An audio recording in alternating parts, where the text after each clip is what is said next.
Hai, assalamualaikum warahmatullahi wabarakatuh. Jumpa lagi bersama Momo di sini dalam kisah misteri dan pengalaman nyata di channel Kembang Setaman. Terlebih dahulu ucapkan say hai untuk para penghuni gaib dimanapun kalian berada. Kisah kali ini datang dari pengalaman nyata Mbak Eci sewaktu kerja di negara Cina pada tahun 2020 lalu. Kisah kali ini berjudul Penghuni Lain di Kamar Mesku.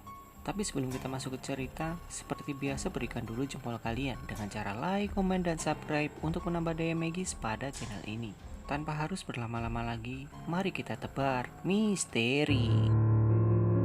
Tepatnya pada tahun 2020 awal, saat itu saya sedang bekerja di negara Cina. Kebetulan, mes tempat saya tidur ada 3 lantai. Dan saya berada di lantai yang paling atas. Awal-awal saya datang ke tempat kerja ini memang sudah terasa tidak enak. Serasa ada penghuni lain di kamar ini selain saya sendiri. Karena tidak mau ambil pusing dengan pikiranku sendiri, akhirnya aku berusaha untuk tetap biasa-biasa saja, walaupun rasanya tidak nyaman. Dan puncaknya, saat tengah malam di sekitar jam 1 malam. Saat itu, anak-anak pabrik sudah pasti terlelap semua. Entah kenapa, rasanya sangat panas, sehingga aku terbangun. Samar-samar kulihat ada bayangan hitam sedang tidur di sampingku.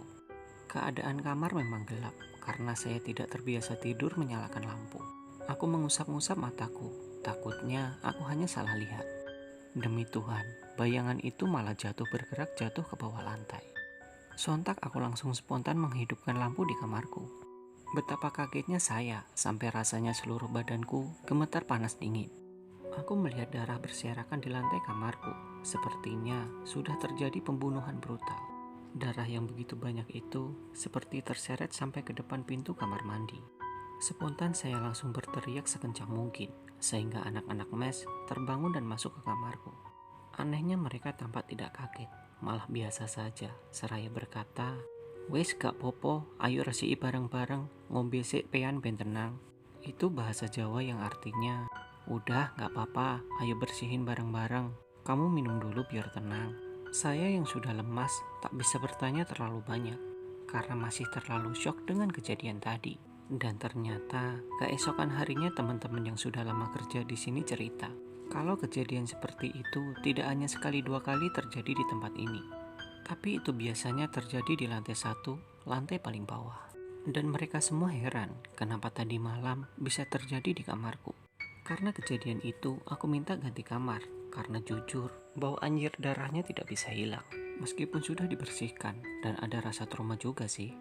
Dan sampai saya sudah pulang ke tanah air kembali, saya masih tidak tahu darah siapa yang begitu banyak itu. Karena setiap kali saya bertanya, gak pernah ada yang mau jawab.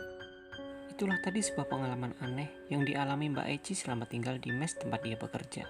Entah darah apa dan bagaimana kejadiannya hingga bekas darah bisa sampai di tempat itu. Sampai sekarang masih tetap menjadi misteri. Terima kasih sudah mendengarkan kisah ini. Tunggu juga pengalaman mistis berikutnya ya. Semoga kisah ini bermanfaat untuk temani harimu bersanding hidup dengan makhluk-makhluk dari dunia lain. Teruslah menebar misteri dan salam kembang setamak. Wassalamualaikum warahmatullahi wabarakatuh.